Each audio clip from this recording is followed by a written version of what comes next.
네, 안녕하세요. 예스맨입니다. 항상 구독과 좋아요는 저한테 힘이 많이 되고요. 소중한 시간을 쪼개서 광고 한 편씩이라도 끝까지 봐주시면 정말 깊이 감사드리겠습니다. 그리고 제 영상의 속도가 마음에 들지 않으신 분들은 영상 하단에 속도 조정기가 있으니 잘 참고하셨으면 좋겠습니다. 국내 암호화폐 투자자 비중이 7.6%라고 되어져 있는데요. 2018년도보다 증가했지만 수익을 낸 비율보다 손실을 낸 비율이 4.5배 높았다라고 전하고 있습니다. 51% 이상 수익을 낸 투자자가 10명 중 4명꼴이었고 51% 이상 손실을 낸 투자자 역시 10명 중 4명꼴이라고 되어져 있습니다. 조사 결과 응답자 중에 지난해 암호화폐 투자자 비율은 7.6%였고요. 평균 투자액은 871만원으로 되어져 있었고 2018년도 대비 693만원보다 약 178만원 더 늘었다라고 되어져 있습니다. 특히 60대 투자 금액이 1943만원으로 각 세대 중 가장 높았다라고 되어져 있습니다. 이는 2018년도 590만원 대비 무려 1353만원 증가한 수치라고 되어져 있고요. 다만 60대 투자 경험자가 2019년도 때 24명, 2018년도 때 16명으로 상대적으로 적어 설문조사 결과가 다소 편향적일 가능성도 있다라고 부가적인 설명도 해주긴 했네요. 이오스 보이스가 내년 1분기에 정식 출시하고 올해 6월에서 8월 달에 대대적인 베타 업데이트를 할 것이다 라고 되어져 있는데요. 아무래도 6월달 또는 8월 사이에 하는 이 베타 버전에 대한 내용에 따라서 이오스의 시세에 영향을 줄 수도 있으니 이오스를 들고 계시는 분들은 잘 대응을 하셨으면 좋겠다 라고 설명을 드리고 싶습니다. UBS 수석 이코노미스트가 경제 불확실성이 커질수록 비트코인 신고점이 가능하게 될 것이다. 이런 이야기를 했습니다. 네, 그분은 폴 도노반 씨라고 해서 최근에 글로벌 경제와 투자 자산군이 불확실성에 휩싸였기 때문에 이 같은 상황이 지속으로 연출이 되었을 경우에는 비트코인의 새로운 기록에 세울 수 있는 가능성도 있다. 라고 이야기를 했습니다. 최근 경제학자들이 세 가지 주요 불확실성을 주목하고 있는데요. 바이러스에 대한 불확실성, 정책 대응성에 대한 불확실성, 바이러스와 정책 변화에 대한 경제적 반응에 대한 불확실성을 꼽았다고 되어져 있습니다. 고양시가 블록체인 기반 통화 에너지 관리 시스템에 대한 특허를 냈다고 되어져 있는데요. 이번 특허의 출원을 통해서 온실가스 저감 사업에 대한 스마트 기술을 적용한 과학적인 탄소 저감량 측정과 파리 협업 원칙에 따른 탄소 저감량 이중 산정 방지가 가능해질 전망이라고 되어져 있습니다. 근데 얼만큼 효율적인지는 아직 잘 모르겠어요. 그 이유는 지자체에서 먼저 한 것까지는 좋은데 중앙정부가 주도해야 하는 산업 중에 하나이다 보니까 온실가스를 지자체 자체에서 소화한다라는 것은 약간의 한계점이 있지 않을까. 그래서 제가 좀 애매하지 않나라는 생각이 들기도 했습니다. 정부가 28일 기준으로 특근법 시행령의 마련을 위해 업계와 첫 대면을 한다라고 되어져 있는데요. 비공개 미팅으로 개최가 된다라는 점이 조금 꺼림직하긴 하는데 여러 가지 시원시원한 이야기를 좀 하려고 하면 비공개 미팅으로 하는 게 낫겠죠. 그래서 내용을 또 보시게 되면 관련 업계에 따르면 FIU와 시행령 논의를 위한 미팅을 진행할 것이다 라고 되어져 있고요. 지난달 공포된 개정된 특근법은 가상자산 사업자 자금 세탁 방지 의무화 신고제를 골자로 두고 있으며 VASP, FIU의 신고 수리 요건으로 실명 확인, 입출금 계좌 발급과 정보 보호 관리 체계 인증, ISMS에 대한 부분을 요구를 했다라고 되어져 있습니다.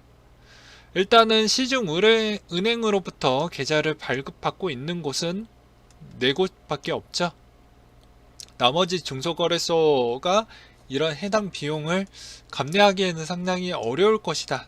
그것도 지속적으로 유지 비용이 많이 나가기 때문에 어렵기 때문에 웬만하면 대형 거래소 위주로 쓰시라고도 누누이 설명을 드렸습니다. 그리고 여기에서 비공개 형태에 따른 여러 가지 미팅에 대한 내용에 어느 정도 성과가 나온다고 하면 아무래도 하반기부터 좀 적용이 되지 않을까라는 생각도 들기도 해요. 물론 FIU가 쉽게 민간에 있는 그런 거래소들이 요구했던 사항들을 다 수용해 주지는 않을 것 같기도 합니다. 그 이유는 지금의 암호화폐에 대한 이미지를 생각을 해보면 알 수가 있게 되겠죠. 이제 금융 플랫폼이다. 카카오뱅크 2.0에 달라진 것을 좀 보자라고 되어져 있는데요.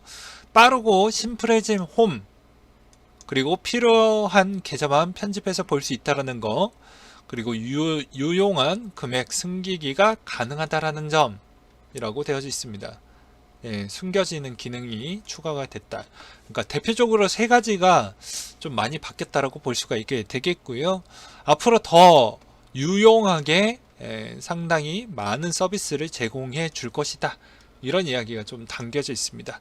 추가적인 또 서비스도 이번에 또 선보이기도 했는데요. 제휴 신용카드가 확대됐다라고 되어져 있습니다.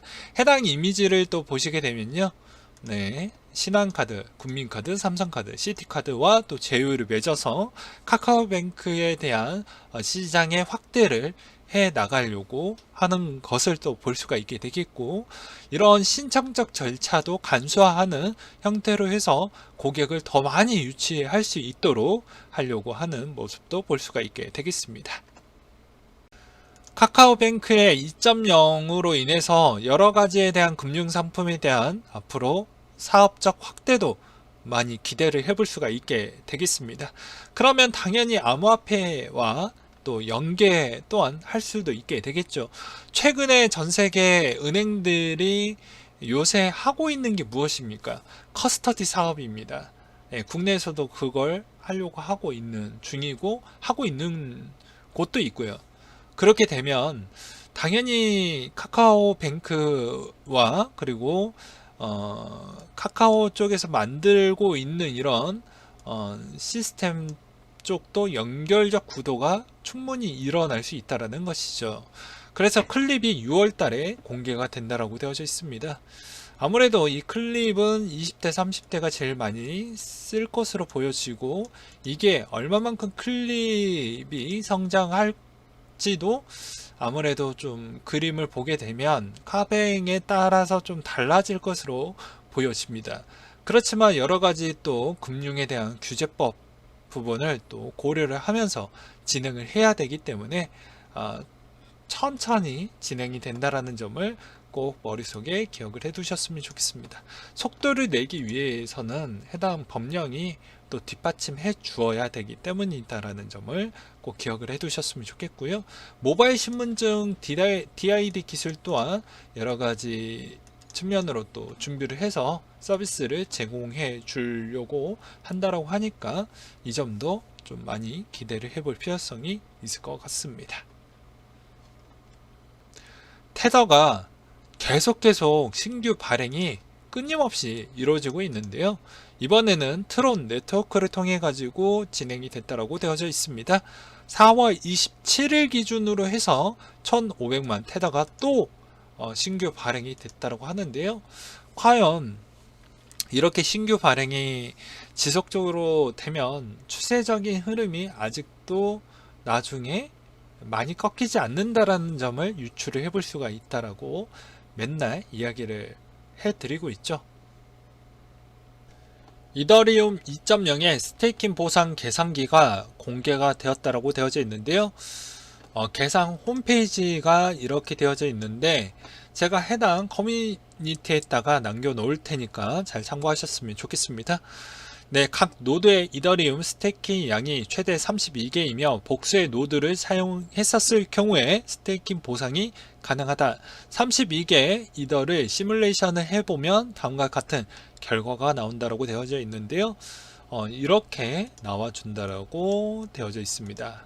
네, 그러니 잘 참고하셨으면 좋겠고요.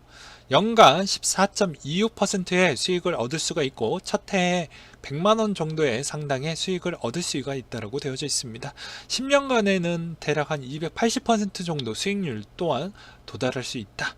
뭐 이런 이야기를 하고 있는데요. 이더리움 2.0 스테이킹에 대한 부분을 보게 되면 당연히 또 이런 거에 대한 매력적인 거를 또 느껴서 또 많이 하시는 분들도 분명 많이 있을 것으로도 보여집니다. 메디블록이 경상도에 거점을 둔 은성 재단과 블록체인 기반의 의료 정보 시스템을 만든다라고 나왔는데요.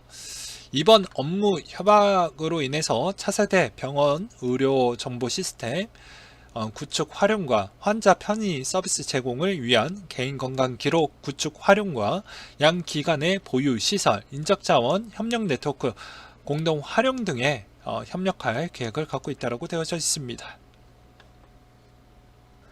네, 비트코인 반감기가 이제 거의 15일도 채 남지가 않았는데요. 정말 비트코인 반감기 이후에 방향성은 대략적으로 예측이 되긴 하지만 물론 변수도 있어요.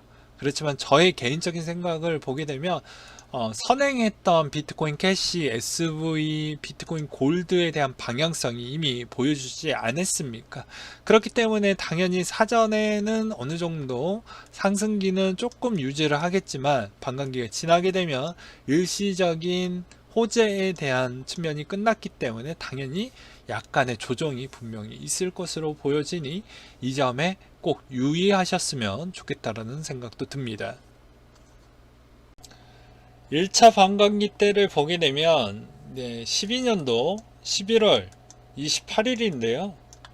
보게 되면 하루 전날 이후 변동폭이 매우 컸습니다. 그리고 나서 한동안 꼬리가 좀 많이 남았죠. 네. 그렇기 때문에 현 상태에서 약간의 조정이 나오는 형태가 분명히 있고 여기서 추가적인 상승이 조금 더 있었다고 해도 상당히 꼬리가 많이 남는 걸 볼 수가 있습니다. 2차 반감기는 16년 7월 10일인데요. 보게 되면 일자 자체가 이때입니다. 네, 당일 전후로 꼬리가 꽤 많이 남긴 걸 또 볼 수가 있게 되겠고요. 이후에도 상당히 어느 정도 상승을 조금 더 보여주다가 다시 약세로 돌아가는 형태를 볼 수가 있습니다. 그러니까 단기적인 관점은 여기에서 추가적으로 조금 더 올라간다라고 해도 어차피 한 번은 횡보 또는 약세를 보여준다라는 건 확인을 해볼 수가 있게 되겠죠. 그러면 지금에 있는 상황을 보게 되면 한동안 꽤 많이 오르지 않았습니까? 보게 되면 네, 그렇기 때문에 약간의 부담적인 요소는 있기는 하나 계속해서 추가적으로 반감기 전 때까지는 어느 정도 계속 유지를 해줄 것으로 보여집니다. 그리고 반감기 후 때는 약간 올라간다고 해도 그렇게 큰 기대는 하지 않고 약간 눌렸을 때 우리가 그때마다 꼬리를 남길 때마다 계속 비트코인을 좋아하시는 분들은 그때마다 계속 적립식으로 들어가는 전략도 나쁘지는 않을 것 같다 라고 설명을 드리고 싶습니다. 그리고 반감기 전에 낙폭이 한번 나왔기 때문에 후에도 낙폭이 한 번은 나올 수도 있으니 그 점도 좀 유의를 하셨으면 좋겠고요. 이것도 뭐 그전 시간대도 뭐 말씀을 드렸으니까. 네, 오늘은 여기까지 준비를 했고요. 항상 여러분들한테 힘이 되고 도움이 되는 예스맨이 되도록 하겠고 이상으로 마치도록 하겠습니다.